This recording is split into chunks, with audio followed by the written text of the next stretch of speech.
কুল্লু নাফসিন এই মহিলা রাখেন, আপনি রাখেন। আপনি এইভাবে কেন কোরআন তেলাওয়াত পড়তেছেন? আপনি কোরআন থামাইলেন গাইস।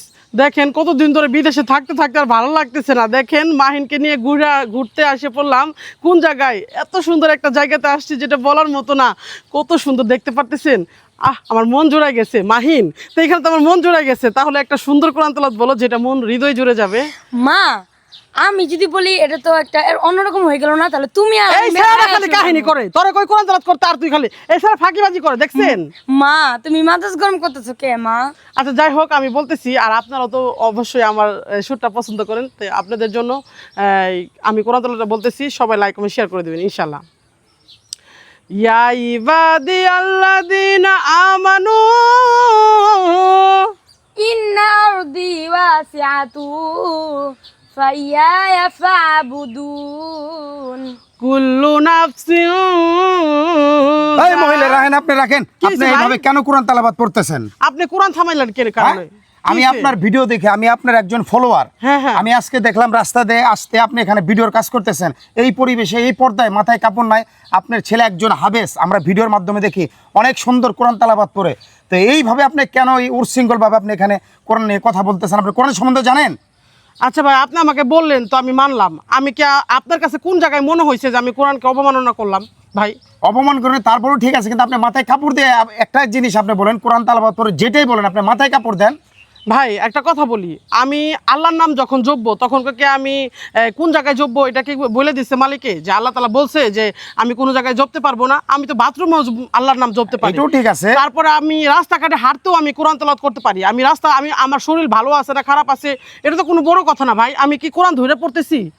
আমি কিন্তু সেটার কথা বলি না, আপনি যেখানেই পড়েন কিন্তু আপনার মাথায় তো একটু কাপড়টা দিবেন ভাই। আসলে এত সুন্দর একটা সুর আমরা সব সময় ভিডিওর মাধ্যমে দেখি, কথা বুঝতে পারছেন? আমি যখন রাস্তা দেখানে গেলাম তখনই দেখলাম যে আপনি ভিডিও বানান। আমি আপনার টিকটকে, ফেসবুকে আপনার ভিডিও দেখে আমি একজন আপনার ফলোয়ার, কথা বুঝতে পারছেন? ওনার বাচ্চার সুরটা দেখে আমার অনেক ভালো লাগে। তাই আজকে যখন ওনাকে নিয়ে আপনি কোরআন তেলাওয়াত করতেছেন, আপনার মাথায় কাপড় নাই, আমি এসে আপনাকে ভিডিও দিলাম, এটা নিয়ে আপনি কোনো মাইন্ড করবেন না, কথা বুঝতে পারছেন? অনেক ভাই বুঝতে পারছি আপনার কথাটা। অনেকেই আমাকে এই কথাটা বলে। আমার বাচ্চাকে আমি মাদ্রাসায় দিছি, আমি কি মাদ্রাসায় পড়ছি? আপনারা কখনো কোনোদিন জিজ্ঞেস করছিলেন যে আমি কোনোদিন নিজে থেকে বলছিলাম যে মাদ্রাসায় আমি পড়ি? আমি তো মাদ্রাসায় পড়ি না। আমার ছেলেকে মাদ্রাসায় দিচ্ছি, আমার ছেলে পড়ে, আমার তো কোনো দোষ নাই ভাই। আমি কোরআন তেলাওয়াত জানি, এটা আমি সবার কাছে প্রেজেন্ট করতেছি। এটা নিয়ে আপনারা কেন কথা বলেন বলেন তো? অনেকে অনেক কিছু বলেন ভাই। আমি যদি একলা মহিলা মানুষ, এটা যদি আপনারা অনেক ট্রল করেন তাহলে কোথায় যাব বলেন তো? আমি কিন্তু সেই কথাই বলতেছি, আমার ঘটনা হচ্ছে আমার কোনো সমস্যা না। আপনি যখন মাথায় পর্দাটা যখন দিতেন, আমি কিন্তু এসে আপনার ভিডিওটা দিতাম না। আপনি আমার কথা কোনো রাগ করবেন না। কি মাথায় পর্দা দিলে কি আমি সবথেকে আপনার অবশ্যই যদি মাথায় আপনার পর্দা, অবশ্যই আমি মাথায় কাপড় দিয়ে নিলাম ইনশাআল্লাহ। আর বিশেষ করে অনেকেই অনেক কিছু বলেন, তা আপনি কি আর কোনো কিছু আপনার আমার কথা এই যে এখন আপনাকে অনেক, আমি আপনাকে সম্মান করি যে এখন আপনার কোন পরিবেশে থাকে, আপনি একজন মহিলা মানুষ, আপনার কোন পর্দায় চলতে হবে এটা আপনাকে জানতে হবে। ইসলামের একটা ভূষণ যেটা হলো কি, পর্দা হলো নারীর ভূষণ। সেটা বুঝতে হবে আপনার। ঠিক আছে, বুঝতে পারছি ভাই। আসলে অনেকে অনেক কিছু বলে আমার কোরআন নিয়ে, কোরআন সম্বন্ধে। ভাই কোরআন তেলাওয়াত তো আপনি সবভাবে করতে পারবেন অবশ্যই। তাও কি মাথায় একটু কাপড় দিয়ে নিলে ভালো হইতো। এটা আপনি পর্দাশালী বলে যে এখন আপনার কেমন লাগতেছে আপনি নিজেকে বলেন। যাই হোক আঙ্কেল কেমন লাগতেছে আপনার মাকে বলেন, আপনি নিজেই বলেন। আপনি তো একজন হাবেস, আপনার কথা আমি শুনি, আপনার ভিডিও দেখি, আপনার এই কোরআন তেলাওয়াতগুলো সেই আমাকে মানে পছন্দ। আমি আপনার ভিডিও সব সময়ের জন্য দেখি। এখন দেন কেমন লাগে আপনি বলেন।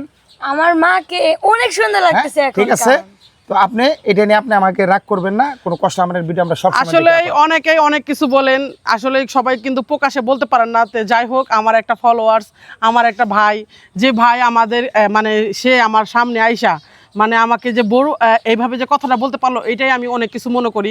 অনেকে দূর থেকে অনেক কিছু বলেন, কিন্তু কাছে এসে কেউ বলেন না। তো এই ভাইয়ের সাহসটা দেখে মনে করলাম যে আলহামদুলিল্লাহ, এইভাবে যদি আমাকে অনেকেই যদি বুঝ দিত তাহলে আমি অবশ্যই পর্দা করতাম। ঠিক আছে, ঠিক আছে, সরাসরি বলতে হবে। মানুষেরই হয় ভাই, ভুল হয়।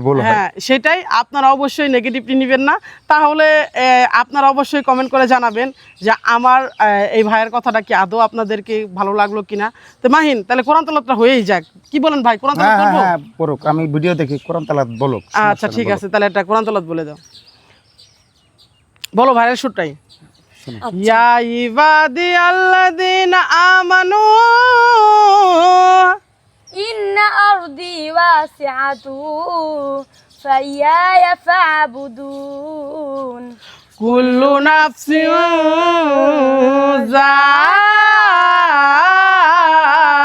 যায়কাতুল মাউত, কুল্লু নাফসিন যায়কাতুল মাউতি সুম্মা ইলাইনা তুরজাউন। তো কেমন লাগলো ভাই? অনেক সুন্দর, অনেক সুন্দর, তোমাকে অনেক ধন্যবাদ। তো যারা ফ্যান ফলোয়ার আছেন, অবশ্যই যারা আমার মতো একজন ফলোয়ার, আমাদের ভক্ত, সবসময় আমার এই আঙ্কেলের ভিডিও আপনারা দেখেন, আমি আশা করব অবশ্যই তাদেরকে কোনো নেগেটিভভাবে কোনো আলোচনা করবেন না, নেগেটিভ তাদেরকে বলবেন না। আসলে অনলাইনের জগৎটা হচ্ছে একজন বিনোদন, সেটাই। কেউ যদি বিনোদন দিতে পারে হয়তো এটা নিয়ে অনেকজন রোস্টিং করে, তবে এই রোস্টিং আপনারা করবেন না মানুষকে নিয়ে, পারলে আপনি আইগেন, কিন্তু একজনকে নিয়ে কেন রোস্টিং করেন?